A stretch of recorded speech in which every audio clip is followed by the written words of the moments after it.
Thanks for joining me as we continue our journey through the Summa Theologica. This is question 100 of Prima Secunda, and I remember the first time I read through the Summa, when I got to this question, I was just amazed at how long it is. There are 12 articles in this question, and I'm going to try to get through it as quickly as possible, but it's going to be impossible to make this a short video. So if you're interested in this, there are some very interesting articles, questions. In fact, the difference between the Protestant and the Catholic ordering of the Ten Commandments, that's answered in this, and also some various things about the precepts of the old law, the moral precepts. But like I said, it is pretty long, but I'll try to zip through it as quickly as possible and give you the gist of all of these 12 articles. All right, Article 1 says whether all the moral precepts of the old law belong to the law of nature. Okay, that means, are they part of natural law? Are all the moral precepts part of natural law? And Thomas says the moral precepts, distinct from the ceremonial and judicial precepts, which we have covered, are about things pertaining to their very nature of good morals, right? Now, since human morals depend on their relation to reason, which is the proper principle of human acts, those morals are called good, which accord with reason. Okay, we've talked about that quite a bit. And those are called bad, which are discordant from reason. It is therefore evident that since the moral precepts are about matters which concern good morals, and since good morals are those which are in accord with reason, and since also every judgment of human reason must needs be derived in some way from natural reason. So you see he's making the connection here between morality and nature and also reason, right? So it makes sense. It follows of necessity that all the moral precepts belong to the law of nature, but not all in the same way. For there are certain things which the natural reason, every man of its own accord and at once judges to be done or not to be done. Okay, so he's saying that there are some things that everybody just knows automatically, and he gives some examples here. Honor thy father and thy mother, and thou shalt not kill, thou shalt not steal. All right, so he's saying everybody understands these. This is part of natural law. It's nothing that you have to be taught. You just automatically know this.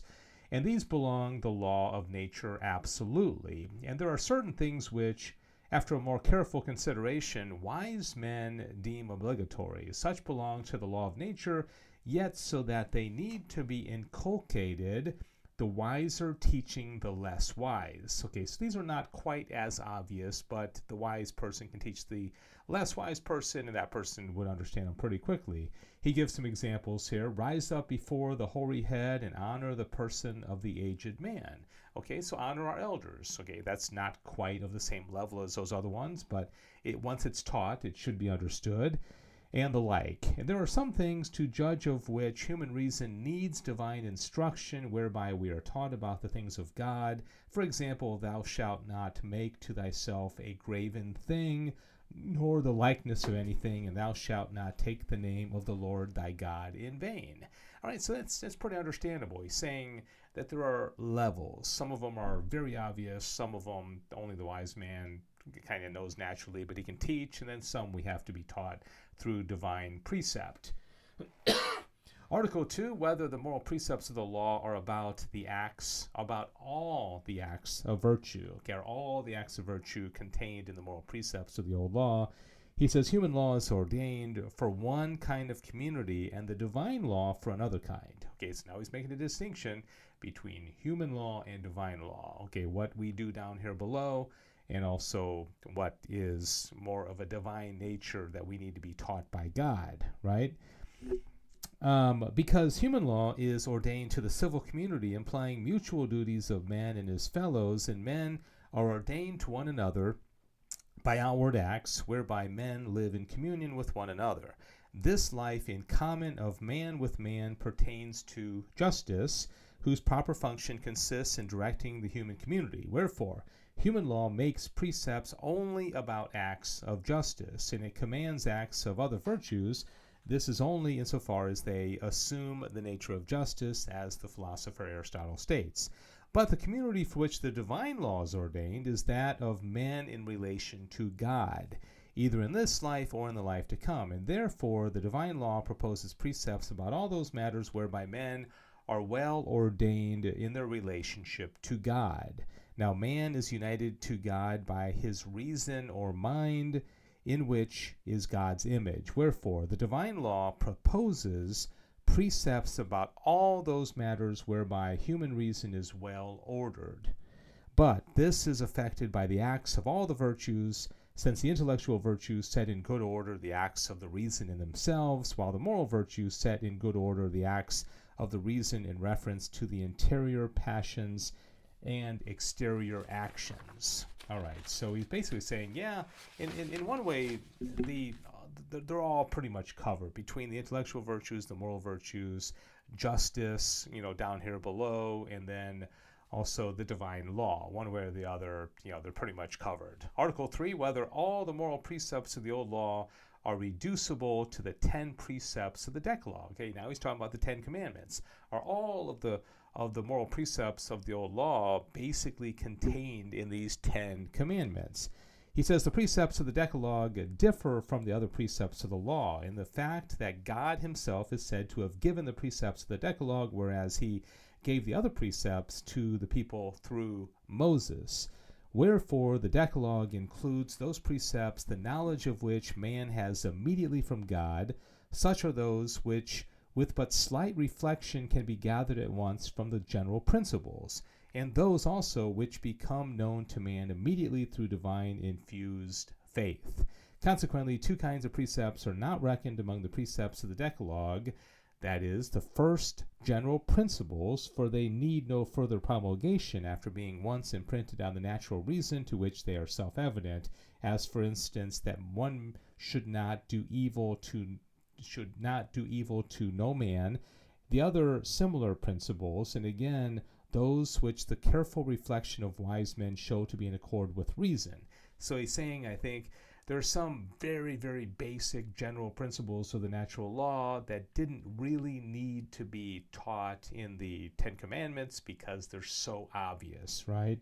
Since the peoples received these principles from God through being taught by wise men. Nevertheless, both kinds of precepts are contained in the precepts of the Decalogue, yet in different ways. For the first general principles are contained in them as principles in their proximate conclusions, while those which are known through wise men are contained conversely as conclusions in their principles.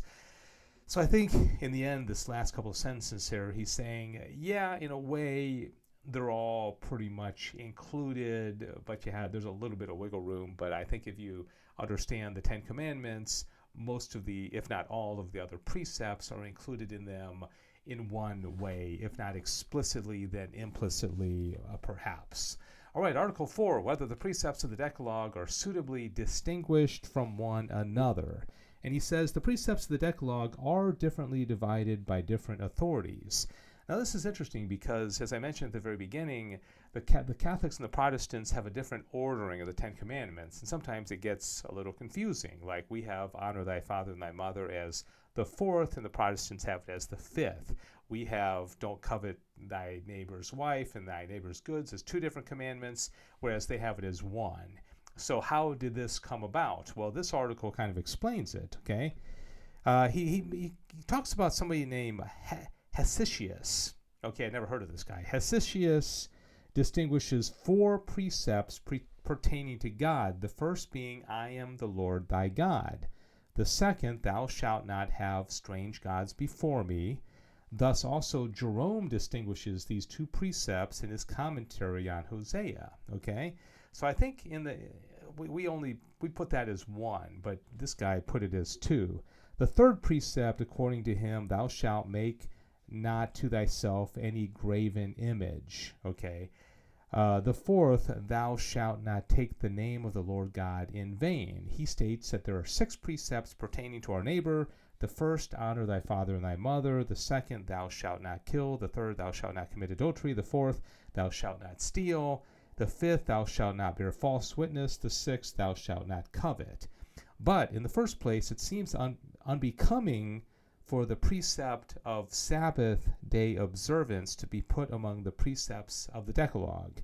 It is no wise belonged to the Decalogue. Secondly, because since it is written in Matthew 6:24, no man can serve two masters, the two statements, I am the Lord thy God, and thou shalt not have no strange gods before me, seem to be the same nature and form one precept. Okay, so he's saying, like I said before, that really is just one precept. Hence, Origen, who also distinguishes four precepts as referring to God, unites these two under one precept and reckons it in the second place, thou shalt not make any graven thing, as third, thou shalt not take the name of the Lord thy God in vain, and the fourth, remember that thou hast keep holy the Sabbath day. The other six he reckons in the same way as Hesychius.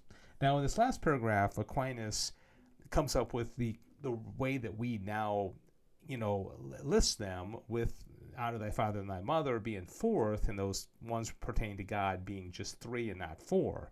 He says, since, however, the making of graven things or the likeness of anything is not forbidden except as to the point of their being worshipped as gods, for God commanded an image of the seraphim to be made and placed in the tabernacle, as related in Exodus 25:18, Augustine more fittingly unites these two. Thou shalt not have strange gods before me, and thou shalt not make any graven image. Okay, so he combines those two to one precept. Likewise, to covet another's wife for the purpose of carnal knowledge belongs to the concupiscence of the flesh, whereas to covet other things which are desired for the purpose of possession belongs to the concupiscence of the eyes. Okay, these are in the Bible where the three causes of sin are explained. Wherefore Augustine reckons as distinct precepts that which forbids the coveting of another's goods and that which prohibits the coveting of another's wife, because they're really very different type of things, and the Protestants group those together, but Augustine and Aquinas don't think that they should be separate. They shouldn't be together, but they should be separate. Thus, he distinguishes three precepts as referring to God and seven as referring to our neighbor, and this is better, says St. Thomas Aquinas. All right, article number 5, whether the precepts of the Decalogue are suitably set forth. He says, just as the precepts of human law direct man in his relation to the human community, so the precepts of divine law direct man in his relation to a community or commonwealth of men under God. Okay, so again, here's the separation between what we owe to people and what we owe to God. Now, in order that any man may dwell aright in a community, two things are required. The first is that he behave well to the head of the community. The other is that he behave well to those who are his fellows and partners in the community. It is therefore necessary that the divine law should contain, in the first place, precepts ordering man in his relationship to God, and in the second place, other precepts ordering man in his relation to other men who are neighbors and live under him, under God. Okay, so he's saying, yeah, it makes sense that there should be a division, the first 3 being about God, and the next 7 being about our relationship to our neighbor. Okay, so I am going to not read the rest of that one because I think that's the gist of it. Article 6 is, he says again, whether the 10 precepts of the Decalogue are set in proper order. And it's very interesting because this is basically a repeat of what he said in article number 5, and so it's a little bit different. If you want to go and read it, you can, but it's really not different, so I'm going to skip that one. Article 7 is really short. Whether the precepts of the Decalogue are suitably formulated, he says the highest wisdom is contained in the precepts of divine law, wherefore it is written in Deuteronomy 4:6, this is your wisdom and understanding in the sight of nations. Now it is evident to wisdom to arrange all things in due manner and order. Therefore, it must be evident that the precepts of the law are suitably set forth. All right, Article 8 is whether the precepts of the Decalogue are dispensable. Okay, can we get rid of them, like this lady is throwing away a piece of paper there? The precepts of the Decalogue contain the very intention of the lawgiver, who is God, for the precepts of the first table, which direct us to God, contain the very order to the common and final good, which is God, while the precepts of the second table contain the order of justice to be observed among men, that nothing undue be done to anyone, and that each one be given his due, for it is in this sense that we are to take the precepts of the Decalogue. Consequently, The precepts of the Decalogue admit of no dispensation whatsoever. Okay, you can't get rid of any of these. They're extremely important. Article 9, whether the mode of virtue falls under the precepts of the law. He says a precept of law has compulsory power, hence that on which the compulsion of the law is brought to bear falls directly under the precept of law. Now the law compels through fear of punishment because that properly falls under the precept of the law for which the penalty of the law is inflicted. But divine law and human law are differently situated as to the appointment of penalties, since the penalty of the law is inflicted only for those things which come under the judgment of the lawgiver. For the law punishes in accordance with the verdict given. Now man, the framer of human law, is competent to judge only of outward acts, because man seeth those things that appear, according to 1 Kings 16:7, while God alone, the framer of the divine law, is competent to judge of the inward movements of wills, according to Psalm 7:10. The searcher of hearts and reins is God. Okay, so he gets into the whole part about doing things knowingly, doing things deliberately, and then also doing things with an act from a firm and immovable principle. But I think the basic gist of this one is that these are precepts, and they are enforceable, and they also are punishable, okay, because obviously if we violate these, God can and will punish us. Okay, article number 10, whether the mode of charity falls under the precept of the divine law. The act of charity can be considered in two ways. First, as an act by itself, and thus it falls under the precept of the law, which specially prescribes it, that is, thou shalt love the Lord thy God, and thou shalt love thy neighbor. In this sense, the first opinion is true, because it is not possible to observe the precept which regards the act of charity, since man can dispose himself to possess charity, and when he possesses it, he can use it. Secondly, the act of charity can be considered as being the mode of the acts of other virtues, inasmuch as the acts of the other virtues are ordained to charity, which is the end of the commandments. For it has been said above that the intention of the end is a formal mode of the act ordained to the end. And in this sense, the second opinion is true in saying that the mode of charity does not fall under under precept, and that is to say that this commandment, honor thy father, does not mean that a man must honor his father from charity, but merely that he must honor him. Okay, so what he's saying here is that if you honor your parents, it doesn't have to be out of charity. It's just that the fact that you're doing it, it's almost like Kant's categorical imperative. It's just like you have a duty to do it, but if it's not absolutely motivated by charity, well, then that's okay. You're still following the law. You're still honoring your mother and the father. And he gives some other examples of that as well. All right, article number 11, whether it is right to distinguish other moral precepts of the law besides the Decalogue. And what he does here, and it's kind of long, but I've chopped it down quite a bit, is he said he's going to go through all the Ten Commandments and show that there are other things that are related to them that fall under the Ten Commandments but aren't specifically mentioned. I actually find it kind of interesting. He says the judicial and ceremonial precepts drive their force from their institution alone, since before they were instituted it seemed of no consequence whether things were done in this way or that. But the moral precepts derive their efficacy from the very dictate of natural reason, even if they were never included in the law. Now, of these, there are three grades. For some are most certain and so evident as to need no promulgation. Okay, we kind of went over this already, that some are just natural law. They're just things that we know automatically. Such are the commandments of the love of God and our neighbor.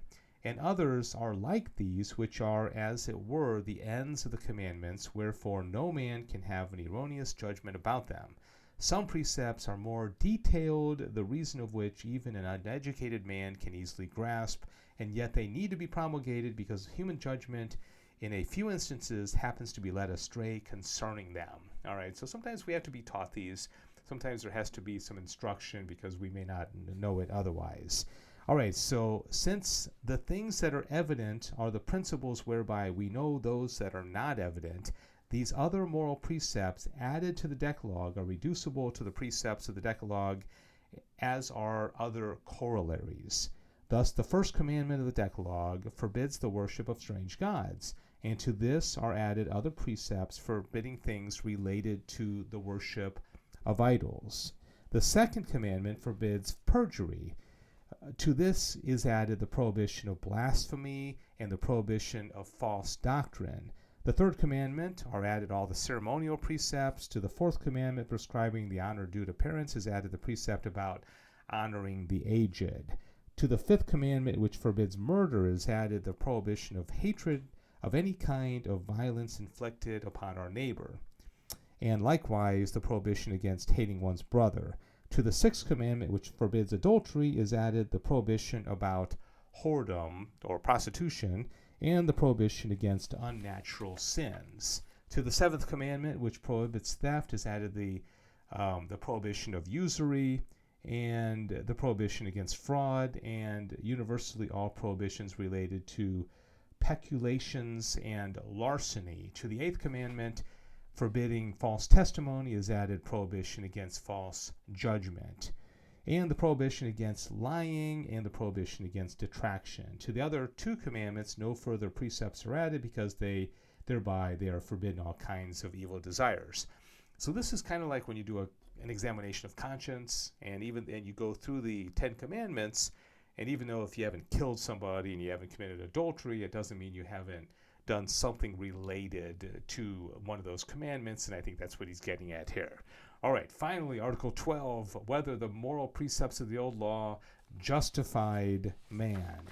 And he says, justification means first and properly the causing of justice, while secondarily and improperly, as it were, it may denote a sign of justice or a disposition thereto. If justice be taken in the last two ways, it is evident that it was conferred by the precepts of the law, insofar as they disposed men to the justifying grace of Christ, which they also signified because, as Augustine said, even the life of the people foretold and foreshadowed Christ. He goes into more detail, but I'm not going to go into all of it. But yeah, in a sense, they did justify man, but not absolutely, because it wasn't until Jesus came and the law of grace and the new covenant and the New Testament came that the law justified man exclusively, but there was a certain preparatory aspect of the old law that prepared for the law of grace in Jesus Christ when he came, and then things were perfected, and then we had the sacraments, as they were. All right, well, thank you so much for spending this time with me as we learn about the moral precepts of the old law. The next few are going to be much shorter. There aren't as many articles, but this is really one of the longest questions in the entire Summa. God bless you. St. Thomas Aquinas, pray for us.